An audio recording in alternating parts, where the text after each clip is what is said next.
الرحمن الرحيم مالك يوم الدين إياك نعبد وإياك نستعين اهدنا الصراط المستقيم صراط الذين أنعمت عليهم غير المغضوب عليهم ولا الضالين آمين. Jadi alhamdulillah ya, terima kasih kepada ustazah pengerusi sidang kita pada petang ini, puan-puan hajah ya, datin-datin, ustazah, akak-akak dan adik-adik yang saya kasih sekalian. Jadi kita bersyukur pada Allah Subhanahu wa taala sekali lagi ya. Saya ingat ini merupakan siri saya bersama dengan kelab pencinta Al-Quran ini yang keempat kali ya kita berjumpa ya. Saya difahamkan kita kelab pencinta Al-Quran ini pernah lalui lah ya tadabbur surah Yasin 2 tahun yang lepas. Jadi maknanya kelab ini dah lama sebenarnya bertapak ya. Boleh saya tahu ya majoritinya daripada mana ya semua kebanyakannya? Merata-rata Ustaz, seluruh Malaysia. Ada Seluruh dekat Malaysia. Brunei pun ada, Brunei pun ada, Masya Singapura pun ada. Saya hebatlah, Seremban, Masya Ustaz. Allah, tabarakallah. Satu Malaysia lah Seremban. kiranya kita berkumpul, kita berkumpul satu Saya pun Malaysia lah dari- kiranya. Saya dari Oh, Taipei. alhamdulillah. Dari Taiping, Masya Allah, jauh ya. InsyaAllah pada petang ini kita cuba ulang kaji semula satu surah yang kira sangat popular lah bagi kita, iaitu surah Yasin. Surah Yasin ni pergi mana-mana di Malaysia, di Indonesia, di Brunei, ya, di Selatan Thai. Popular sangat-sangatlah Yasin ni. Apa-apa pun Yasin kan, apa-apa pun Yasin. Jadi alhamdulillah. Dia surah Yasin ini kebiasaannya kita akan selalu baca. Saya tahu di hadapan saya ni semua puan hajah ni orang yang solehah ni tiap-tiap hari baca Quran, paling kurang baca Yasin. Jadi alhamdulillah lah ya. Dulu ada, sebelum kita mulakan ni tadabbur kita tu, ada satu kisah lah yang guru saya pernah bercerita lah waktu belajar dulu. Ada seorang kiai ni, tok guru ni, dia ada anak perempuan. Jadi dia nak kahwinkan anak perempuan dia, ramailah yang masuk meminang. Datang 3 orang lelaki. Yang seorang tu datang jumpa tok guru, jumpa kiai. Kiai kata, awak nama apa? Nama saya Asri, dia kata. Oh, nama Asri. Cuba baca suratul Asri.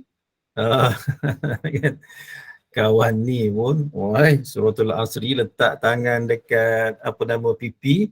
A'udzu billahi minasyaitonir rajim. Wal 'asr. Dia baca dengan penuh taranum lah. Bayati pun keluar, Hijaz pun keluar kan. Selesai Asri ni baca, ada seorang lagi sebelah. Dia ada 3 orang. Kiai ni tanya, awak nama apa yang seorang lagi ni? Nama saya Anas, Kiai.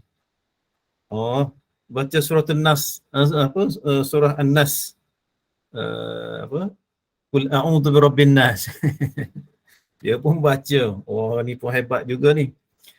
Selesai yang 2 orang ni baca, ada seorang lagi duduk sebelah tu nampak pucat. Pucat dia. Tok guru ditanya, yang seorang lagi ni nama apa ni? Dia kata, habislah aku. Jaga Kiai, nama saya Yasin. Tapi orang panggil saya Qul huwallahu ahad, dia kata. Sebabnya dia tak hafal surah Yasin. Ini cerita sebagai hiburan kita memulakan kuliah kita pada petang ini. Jadi nak bagi tahu pada kita bahawa surah Yasin ini sangat popular lah, terutama kita di Nusantara ini ya. Jadi surah Yasin ini ada berapa ayat ya. Kita cuba tengok dia punya. Surah Yasin ini ada berapa ayat? Mungkin puan-puan hajah boleh buka Quran depan puan-puan hajah ya. Ada 83 ayat ya.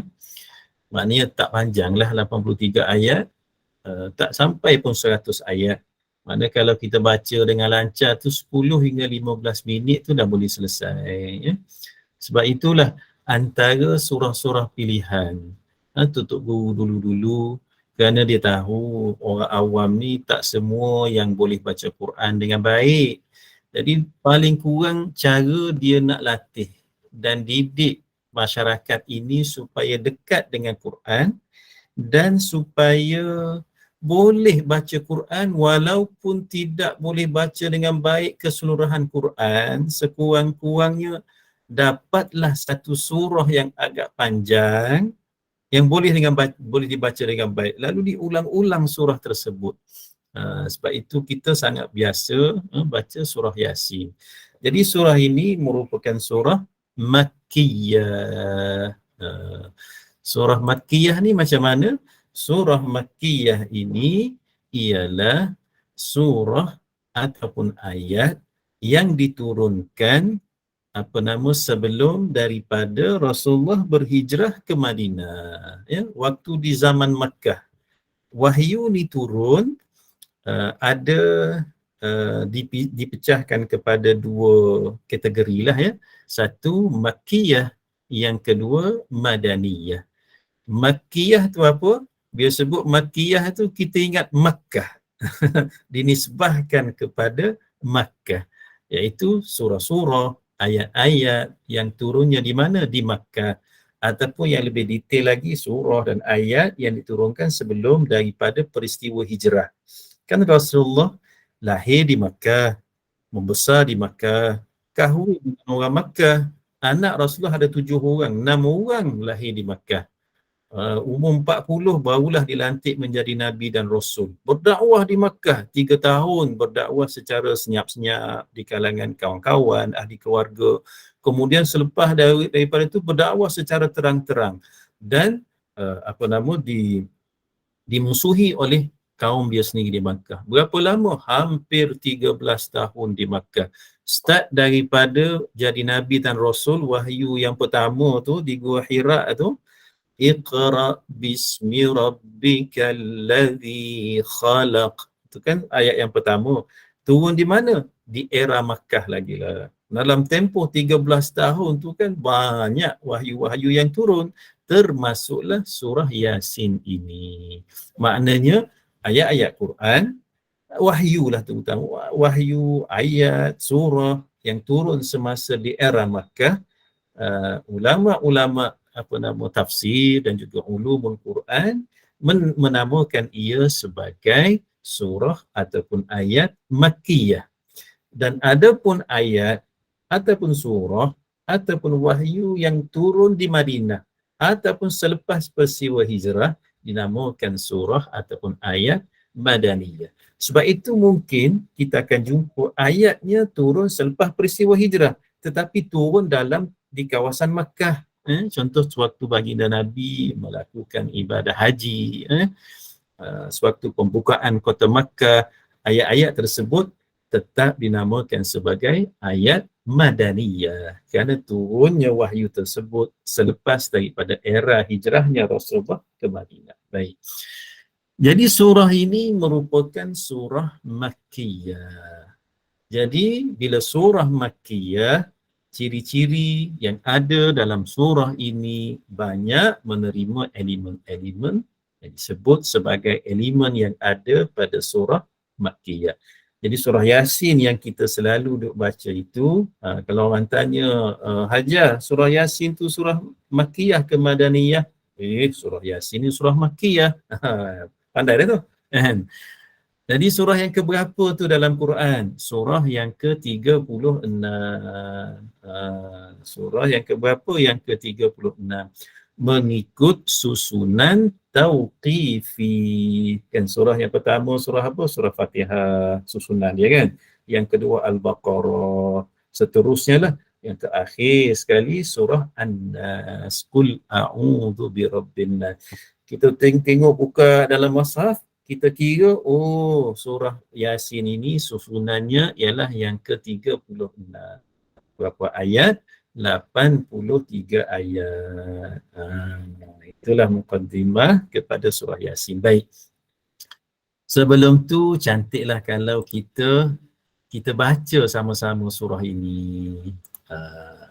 Sebab saya tahu puan-puan hajah ni semua suara sedap-sedap. Pandai baca Quran. Macam saya ni suara tak sedap. Tapi boleh baca lah ya. Jadi kita baca sama-sama. Untuk petang ni kita cuba tengok ayat 1 sampai ayat yang ke-7 dulu ya. InsyaAllah kita akan berhenti dalam pukul 6 lebih lah. Dalam pukul 6.15 lebih kurang macam itulah. Dan malam ni pun saya ada kuliah juga malam ni. Bekerja ke tempat kuliah. Baik, okay, baik kita baca sama-sama ya. Puan Hajah ya. Ikut saya terus. A'udzu billahi minasy syaithanir rajim. Bismillahirrahmanirrahim. Yasin wal Qur'anil Hakim. Innaka laminal mursalin ala siratin mustaqim. Tanzilal azizir rahim. لتنذر قوما ما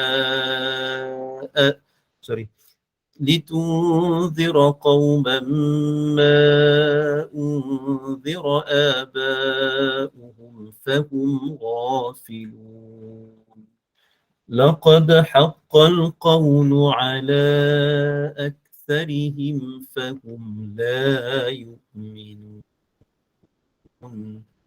Sadaqallahul Azim. Baik, Alhamdulillah. Walaupun saya tak dengar suara Puan Hajah baca, tapi hati saya tahu Puan Hajah ni bacaannya bagus ya. Jadi Alhamdulillah lah ya. Sebab kita dengan Quran, sebagaimana yang saya pernah sebut ya, Quran dengan kita ni ada beberapa amanah yang kita kena tunaikan, tu pegang sungguh-sungguh. Amanah yang pertama, kena belajar membaca Al-Quran. Tu. Kalau kita belum masih lagi boleh baca dengan baik, belajarlah. Jangan kita rasa malu ya. Belajarlah dengan siapa-siapa yang kita boleh belajar. Kerana belajar membaca Al-Quran itu merupakan fardu ain. Terutamanya bacaan-bacaan yang wajib kita baca waktu kita semayang. Fatihah. Oh, Masya Allah. Kita dengan Quran tak boleh dipisahkan. Masya Allah. Hebat ya. Jadi, terutama surah-surah yang kita baca, ayat-ayat yang kita baca dalam solat kita. Fatihah kita risau juga ya. Wajah kita duk baca, kita dah duk semayang lama dah. Kadang-kadang kita tanya, cucu tanya, nenek dah berapa lama solat ni? Oi, melenting marah gitu. Nenek ni dah 60 tahun dah solat. Contoh kata-kata. Jadi dah lama kita semayang, pastikan kita selalu ulang kaji bacaan dalam solat kita ya. Terutama Fatihah kita, rukun-rukun qauli tu. Yang berapa rukun qauli tu? 5 ke 4 kan? Takbiratul ihram, tu rukun qauli. Fatihah, tahiyat akhir, selawat ke atas Nabi, masa tahiyat akhir, memberi salam. Itu rukun qauli. Jadi bacaan-bacaan tu yang wajib tu, biarlah kita boleh baca dengan betul-betul. Dengan bacaan yang tepat lah. Hukum kena dengan tajwidnya, kena dengan fasahahnya. Tu cantik kalau kita boleh belajar. Sebab kita ni kelab pencipta Al-Quran. Selain daripada bacaan yang wajib tu, biarlah kita boleh baca ayat-ayat yang lain. Kan? Terutama Quran tu sendiri, satu Quran tu sendiri tu. Allah, Masya Allah. Jadi amanah yang pertama, ialah kita kena belajar membaca Al-Quran. Yang pertama.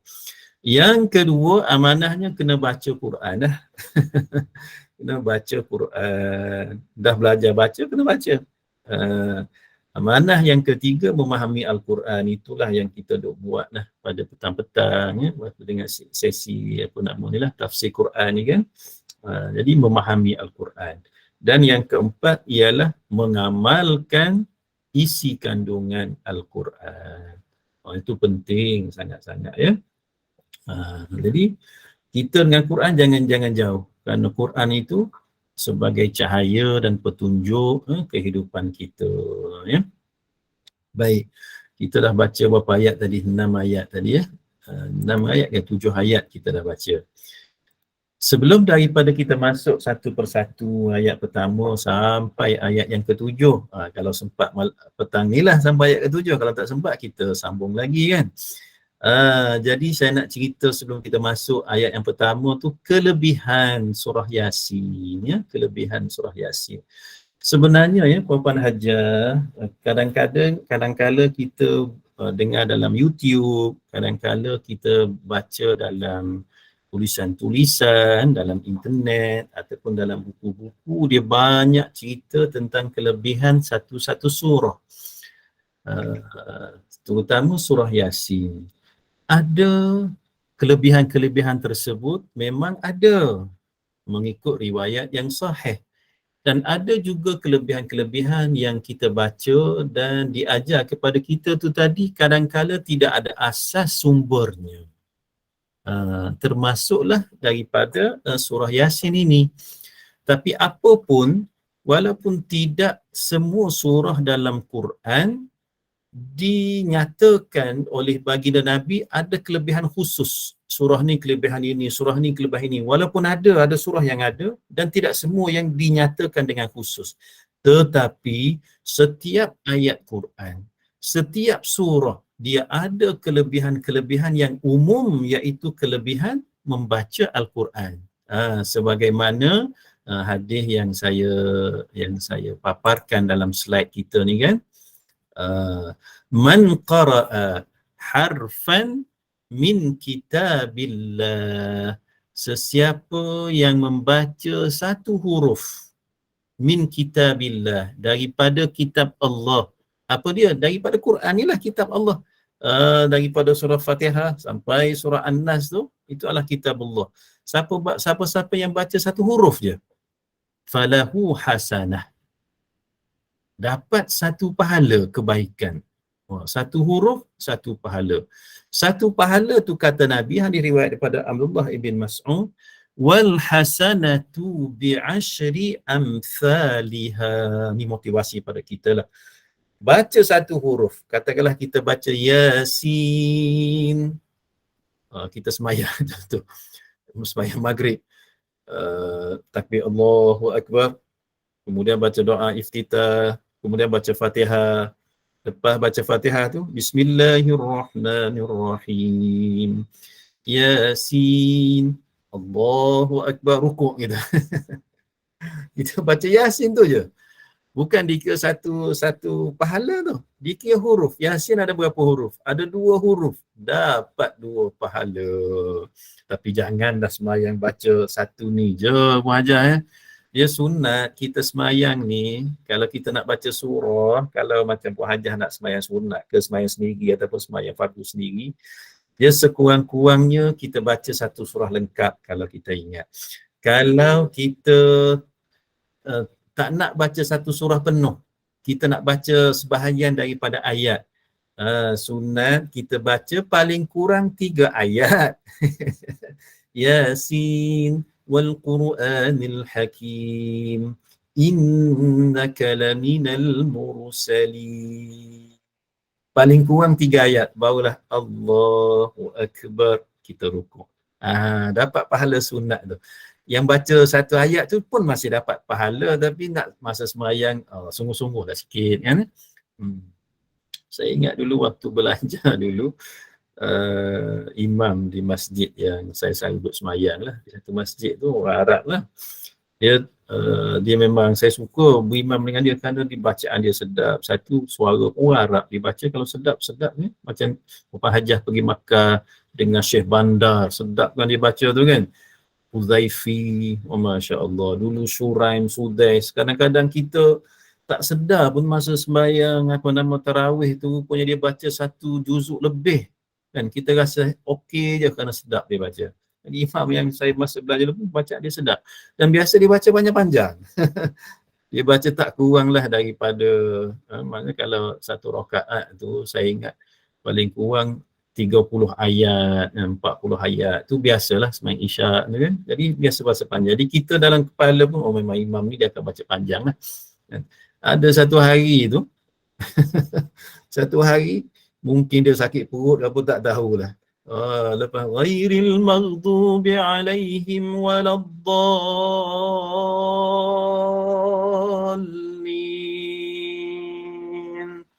Satu majlis, amin. Geng-geng student ni dah tahu dia selalu baca surah panjang. Jadi yang duduk kat luar tu pun tunggu dia baca surah barulah nak pergi dekat saf tu kan. Dia ambil sembahyang pun lambat-lambat ambil sembahyang. Biasalah budak yang student macam malas-malas sikit. Tapi hari tu lepas Fatihah, Bismillahirrahmanirrahim. Wadduha. Allahu akbar. Dah rukuk. Mungkin dia ada urusan. Dia baca 1 ayat je. Mungkin ada sebab lain tu tak apalah itu. Tapi nak ceritanya kalau kita sembahyang, kalau kita nak baca surah, cantiknya, sunatnya kita baca sekurang-kurang 3 ayat. Paling kurang. Ataupun kita boleh baca lebih, 5 ayat, 7 ayat. Dan kalau kita sembahyang sendiri, macam Puan Hajah sembahyang sendiri, sembahyang zuhur yang tu, sembahyang asar masing-masing kan. Sunat, kita rakaat yang pertama kita baca surah ataupun ayat yang dahulu.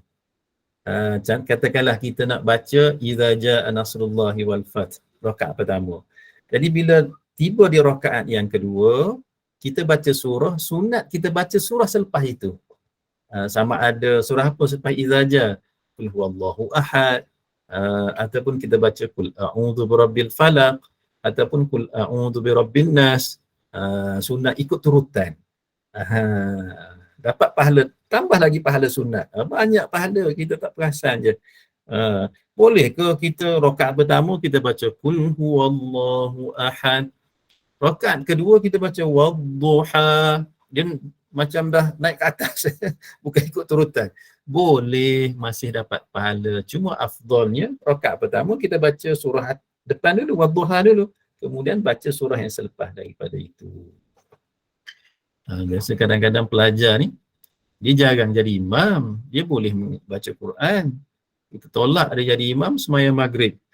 Dan dia tahu, rakaat pertama kena baca surah depan, kemudian surah yang selepas-selepas itu.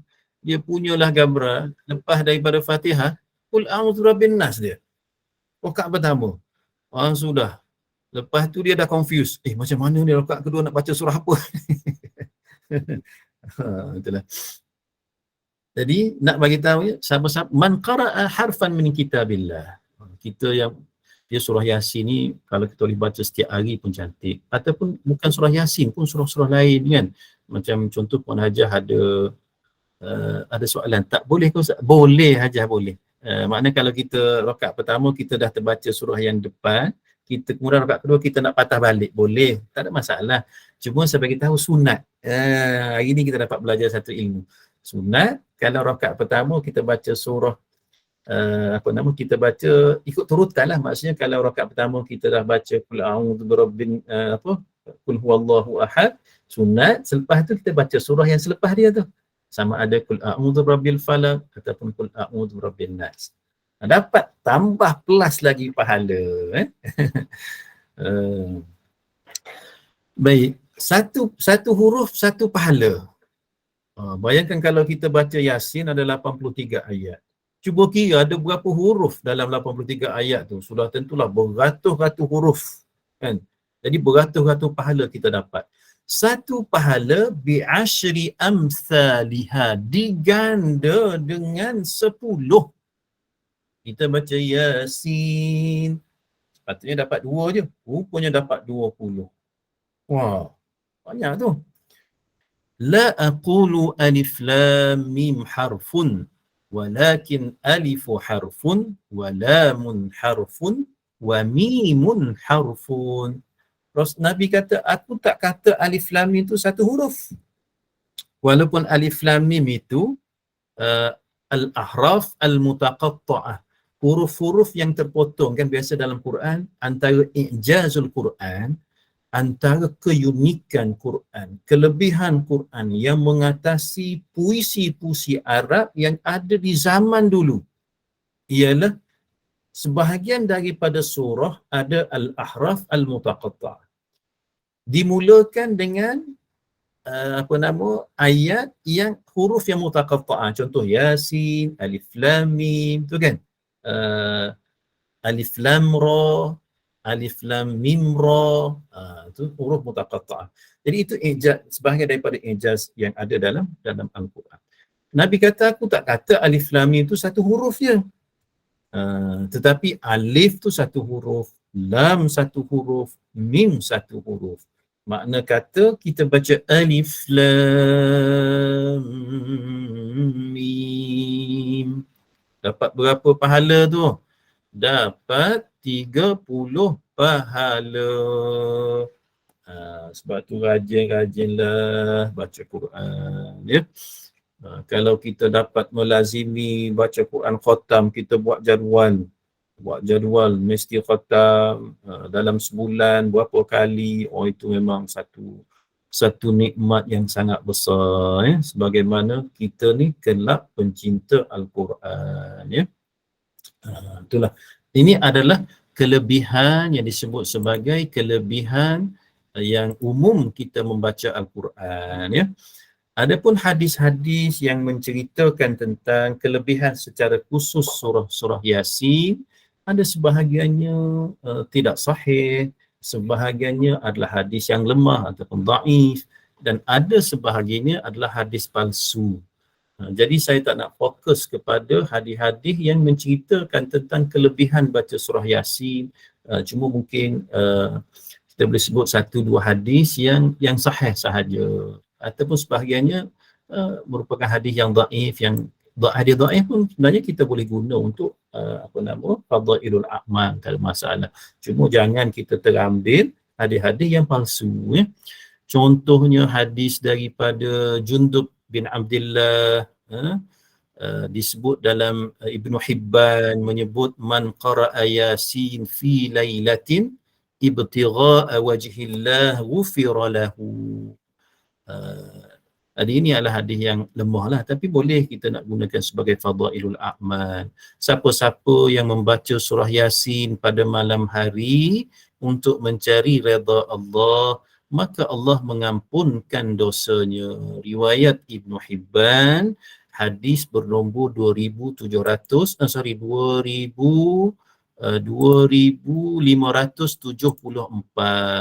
ya. Jadi siapa-siapa yang baca surah Yasin kerana apa? Pada malam hari untuk mendapat redha Allah, maka Allah akan ampunkan dosanya. Itulah. Jadi bacalah Quran, termasuk surah Yasin. Kan saya selalu dengar sebelum ni pun ada yang duk baca surah Yasin setiap malam. Baguslah, ya. Kenapa kita baca? Kerana mencari keredaan Allah. Selain daripada surah Yasin tu, yang boleh baca surah lain pun boleh baca juga surah-surah yang lain. Kenapa kita baca? Kerana limardatillah, untuk mencari redha Allah, ya.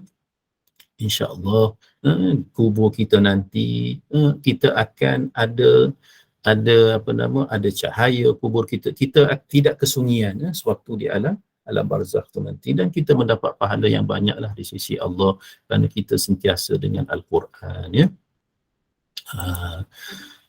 Dan biasa kadang-kadang tu bila kita baca Yasin dalam majlis-majlis Yasin tu, kadang-kadang ada yang sering ada yang baca suratul Muluk. Bagus betul, surah Yasin, surah Al-Muluk, surah Al-Waqi'ah, yang surah pilihan tu kan, dan kita selalu duk baca. Ni bagus ni Kak Nur kita ni. Alhamdulillah. Kadang-kadang kita biasa dengar satu hadis, tapi hadis ini sebenarnya hadis yang gharib, ya. Inna likulli syai'in qalba, setiap sesuatu mempunyai hati. wa inna qalbal Quran Yasin. Hati Al-Quran ialah surah Yasin. Jika Yasin ikut rakaman boleh ke? Boleh, Puan Najah, tak ada masalah. Itu salah satu cara kita nak memotivasikan diri untuk membaca kan. Katakanlah kita nak baca sendiri, mungkin kita tak berapa cekap kan. Jadi selain daripada kita tengah-tengah belajar yang baca Quran, baca Yasin tu, kita baca ikut rakaman. Boleh? Kita pasang rakaman, pasang YouTube. Puan Hajah bawa kereta contoh, Puan Hajah orang banyak duit, tak main kereta kancil macam saya ni. Kereta Merc. Wildfire contoh kan. Ada Android-nya, ada macam-macam kan. Buka YouTube surah Yasin. Kemudian kita pun baca ikut bacaan yang ada dalam YouTube tu, boleh masih mendapat pahala ya. Apa beza pahala dengan kebajikan? Sama je lah. Kadang-kala dalam terjemahan kita sebenarnya kan, Al-Hasanah tu kebaikan. Apa makna kebaikan? Makna perkara yang baik, pahala lah tu. Kan? Cuma mungkin dari segi bahasa Melayu kita, terjemahan tu dia mungkin berbeza-beza ya. Al-Hasanah tu kebaikan, pahala. Dia pahala, benda yang baik, dia macam ni. Contoh kita kata kita minta, Rabbana atina fid dunya hasanah. Ya Allah, berilah kepadaku di dunia ini akan kebaikan, hasanah akan kebaikan. Apa makna kebaikan di dunia? Kebaikan di dunia, segala benda yang kata ada keberkatan. Kebaikan dunia, contoh Allah bagi kita umur panjang. Umur yang panjang tu macam mana? Umur panjang yang berkat. Umur panjang yang berkat tu macam umur dah panjang, kesihatan pun baik. Kemudian dalam umur panjang tu digunakan untuk apa? Untuk ibadah pada Allah. Tak ada makna Allah bagi umur kita panjang tapi umur kita panjang duk main dandut setiap masa kita. Tak adalah dalam ni maksudnya. Jadi tidak ada kebaikan. Jadi hasanah tu makna perkara-perkara yang anugerah yang Allah bagi yang ada kaitan dengan alam akhirat kita.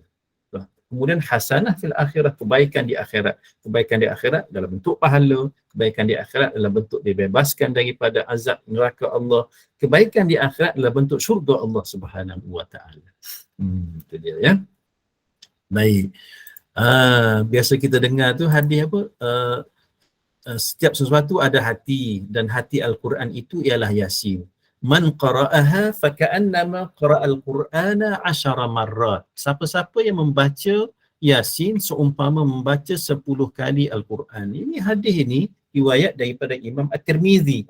Tetapi Imam At-Tirmizi sendiri mengatakan hadis inilah hadis gharib. Apabila Ustaz hadis gharib ni hadis yang fardi, maknanya dia punya riwayat dia satu jalur tu je. Perawi pun satu tu je dah. Kemudian hadis ini juga adalah sedikit perbincangan ulama, termasuk Imam At-Tirmizi mengatakan salah seorang daripada perawi hadis ini adalah majhul, iaitu Harun bin Muhammad. Dan Imam Ibn Kathir mengatakan hadis ini sanadnya adalah dhaif, sangat dhaif. Jadi kita nak buat sebagai fadail amal tu boleh, tetapi kita tak boleh berhujah dengan hadis inilah.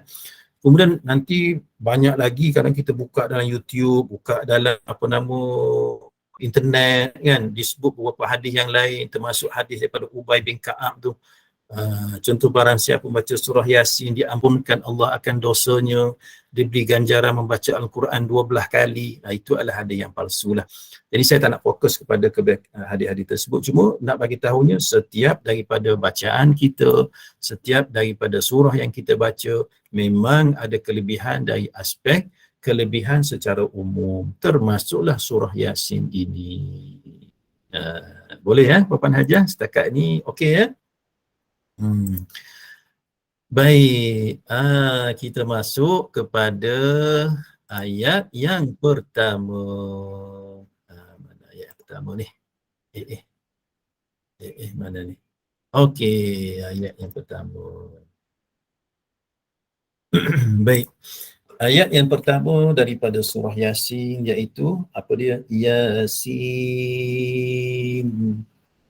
Bila kita jumpa huruf yang mutaqatta'ah ni, kita kena baca dengan menyebut cara bacaan huruf. Ya, kalau kita pecahkan ya tu huruf ya. Ya alif. Ya kena 2 harakat. Ya sin. Sin. Sin. Ya nun. Jadi sin ya nun, sin bagi bawah. Ya tu bagi mati. Nun tu kita matikanlah sebab kita nak berhenti kan. Jadi ma'arik lis sukun. Yasin. Sebab ada yang baca tu dia ujung dia tu tak tahu. Nun ke mim ke dia pakai macam tu. Yasin. Kena baca dengan makharij yang betul lah. Yasin. Nun ya. Yasin. Wal Qur'anil Hakim. Cuba kita tengok terjemahan dia. Apa Wal Qur'anil Hakim ya? Wal Qur'anil Hakim. Yasin tu apa? Yasin itu hanya Allah yang mengetahui. Ada banyak dalam Quran yang saya sebut tadi, huruf mutaqatta'ah, surah yang mula dengan huruf-huruf yang inilah yang mutaqatta'ah ini, bila kita tengok dalam tafsir, tengok dalam terjemahan, dia tak ada pentafsiran. Kita ambil yang memudahkan kefahaman kita lah. Hanya Allah yang lebih mengetahui lah maksud yang sebenar. Walaupun di sana ulama-ulama tafsir, ulama takwil, ada yang mentakwilkan ayat-ayat ini kan. Tapi perbincangannya amat dalam lah. Tapi untuk kita orang awam ni, memadai dengan kita memahami Yasin itu sebagai, itulah Allah yang lebih mengetahui maksudnya. Wal Qur'anil Hakim. Allah bersumpah demi Al-Quran yang Al-Hakim, yang mengandungi hikmah-hikmah dan kebenaran yang tetap kukuh. Demi Al-Quran yang penuh dengan hikmah.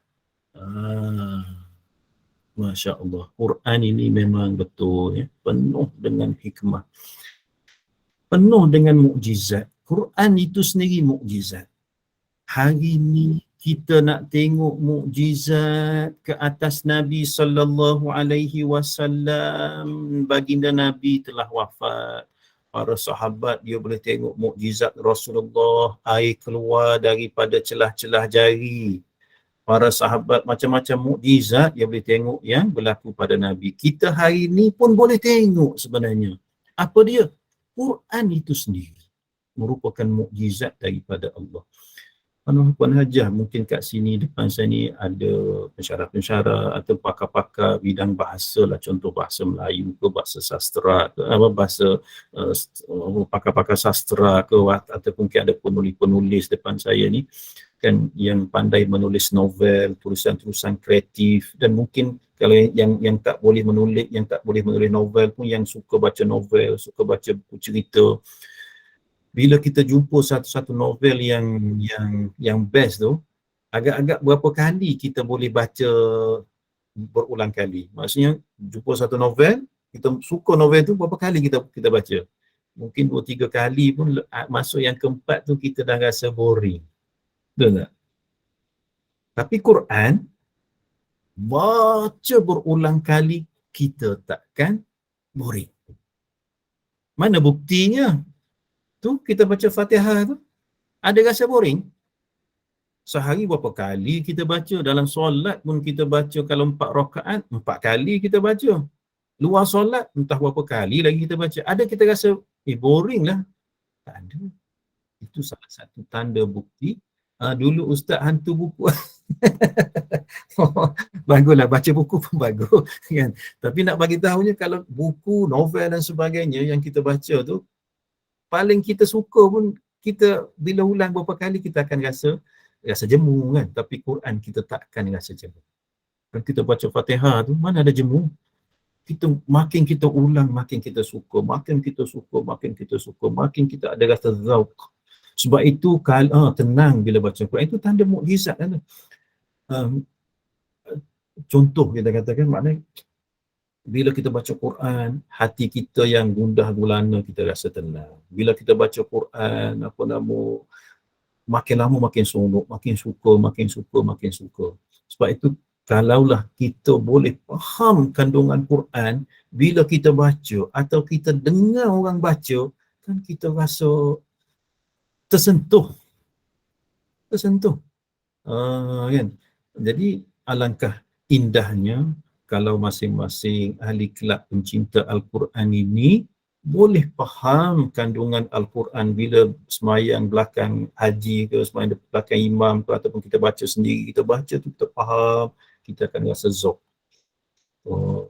Dulu pernah sekali semayang di belakang Imam Makkah tu, ya Allah yang lama tu, yang suara dia macam garau. Sekarang saya jarang dengar dah dia baca, mungkin orang lain ganti kan. Ramai Imam Makkah tu. Satu semayang maghrib tu dia baca surah Allahumma salli ala sayyidina Muhammad wa hadzal baladil amin tu. Apa mula dia? Wattini wazzaitun, surah Az-Zaitun kan. Semayang maghrib, wattini wazzaitun wa turi sinin wa hadzal, dia nak sebut wa hadzal baladil amin tu tersangkut. 3 kali dia ulang, tak keluar kan. Kalau orang tak tahu, dia kata apalah Imam Makkah ni, takkan surah At-Tin pun tak ingat. Dia bukan tak ingat, kita duduk belakang dia tu, kita tahu dia sebab wattini wazzaitun, demi buah tin dan demi buah zaitun. Dalam tafsir kata merujuk kepada bumi Palestin. Wa turi sinin, dan Tursina, Sinai di Mesir kan, bukit Tursina. Wa hadzal baladil amin, dan bumi ini yang aman. Mungkin dia tersentuh, kenapa dia faham ayat ini menceritakan tentang bumi yang dia sedang duduk ni, dia sedang berdiri ni, jadi imam di Baitullah ini. Mungkin dia kata tersentuh, kenapa? Kerana dia faham maksud dan dia menghayati maksud. Sebab itu dia sangkut. Bukan dia tak ingat, tapi tak sebab. Kenapa? Kerana Allah, dia faham. Sebab itu sunat kita baca Quran, kita baca dengan keadaan kita penuh penghayatan sehingga sedih. Waktu kita baca Quran biasa tu, kita baca tu biarlah kita, kalau biar kita rasa tersentuh. Kalau tak rasa tersentuh, kita buat tersentuh dulu, kita belajar, latih supaya rasa tersentuh. Sampai kita boleh menangis. Buatlah sampai masuk. Baca Quran. Cuma waktu kita tengah semayang tu, kita jangan buat menangis, boleh batal semayang. Tapi bila kita baca tersentuh sehingga kita menangis, itu dimaafkan. Itu kita kena jelas dan faham. Itulah ya. Wal Quranil Hakim, demi Al-Quran yang penuh dengan hikmah. Apa kata Ibnu Kathir? Saya merujuk kepada tafsir Ibnu Kathir. Demi Al-Quran yang penuh hikmah, iaitu kitab yang muhkam, tidak terjamah oleh kebatilan dari depan maupun belakang. Maknanya kitab Al-Quran itu benar, betul, wahyu daripada Allah Subhanahu wa ta'ala. Bukan kata Rasulullah ni reka-reka sendiri, bukan. Masa Quran ni turun ya, mula-mula di zaman jahiliyah dulu, awal Islam, masyarakat Quraisy, masyarakat Madinah ini sangat mementingkan kesusastraan Arab, puisi Arab. Sebab itu siapa yang boleh berpuisi, mereka syair-syair yang hebat akan jadi jutawan. Dipertandingkan di Suq Uqas, di Makkah, di mana-mana pasar. Mana yang menang tu akan digantung di Kaabah. Puisi yang cantik-cantik, yang sedap-sedap. Dan pemilik puisi tersebut, Asy-Syu'ara tadi, akan diberi dengan allowance yang banyak. Jadi bila Quran itu turun dalam bahasa Arab, Quran ini mencabar keindahan kesusastraan Arab yang ada pada ketika itu. Lalu orang Quraisy sangat memahami segala wahyu yang turun pada Nabi SAW kerana mereka faham tentang keunikan bahasa Arab ini. Cuma tidak ada hidayah di sisi Allah Subhanahu wa ta'ala. Di dalam ayat yang pertama Allah bersumpah demi Al-Quran yang penuh dengan hikmah, yakni Al-Quran ini memang benar daripada Allah Subhanahu wa ta'ala dan jauh sekali daripada kebatilan. Daripada ayat yang pertama sehinggalah ayat yang terakhir. Jadi nampak gayanya petang ni kita sempat 2 ayat dulu ya Puan Hajah ya. InsyaAllah kita akan sambung lagi pada mungkinlah siri-siri akan datang. InsyaAllah ya. Sebab sekarang ni pun dah pukul 6.17, saya rasa saya perlu tamatkan setakat ini dulu ya Ustazah ya. InsyaAllah kita akan sambung lagi. Wallahu ta'ala alam. Assalamualaikum warahmatullahi wabarakatuh. Waalaikumsalam warahmatullahi wabarakatuh. Dengan alhamdulillah jazakallahu khair kepada Ustaz Dr. Norazee bagi sesi tadabbur itu tadi dari ayat 1 dan 2 je kan tadi? Ustaz? Ya 1 dan 2 ya Ustaz. Dan ada nak buka soalan ke tak perlu ya Ustaz ya? Kita buka next.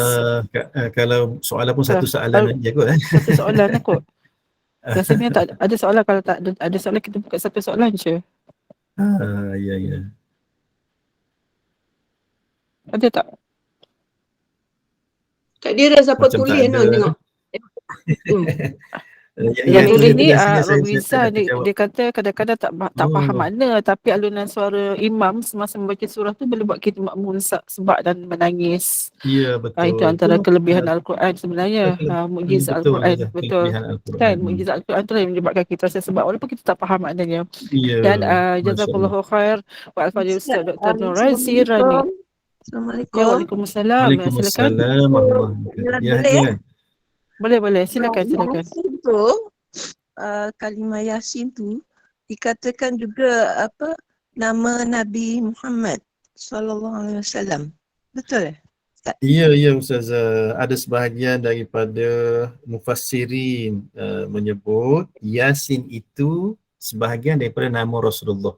Nama Nabi ni banyak ya. Muhammad, Ahmad, apa lagi, Taha, Yasin, itu nama Nabi. Sebab itu ada di kalangan orang kita letak anak nama Yasin. Itu sebagai nama Rasul. Cuma dalam tafsir Quran tu Yasin tu sendiri biasa kita akan jumpa mufassirin menyebut hanya Allah yang lebih mengetahui maksud yang sebenar ya. Wallahu a'lam. Baik. Jazakallahu khair kepada Ustaz Dr. Norazee atas kesediaan perkongsian ilmu sesi tadabbur surah Yasin itu tadi, dan bacalah surah Yasin kerana ia mengandungi keberkatan. Oleh kerana itu marilah kita sama-sama mendekatkan diri kita kepada Allah SWT melalui ibadah dan bacaan surah Yasin yang banyak manfaatnya ini, dan semoga sedikit sebanyak dapat membantu memberikan penjelasan dan kefahaman buat kita semua melalui sesi tadabbur ini. Dan ucapan terima kasih kepada para jemaah yang sudi luangkan masa hingga ke akhir majlis ilmu ini, dan bagi menangguhkan majlis ini Ustaz, kita tutup dengan tasbih kafarah dan surah Al-Asr. Silakan Ustaz. Subhanallah wa bihamdika asyhadu an la ilaha illa anta astaghfiruka wa atubu ilaik. A'udzu billahi minasyaitonir rajim. Bismillahirrahmanirrahim. Wal 'asri innal insana lafi khusrin illa alladhina amanu wa 'amilus solihat wa tawasaw bil haqqi wa tawasaw bis sabr. Assalamualaikum warahmatullahi wabarakatuh. Jumpa lagi ya. Waalaikumsalam. InsyaAllah jumpa lagi. Terima kasih Ustaz.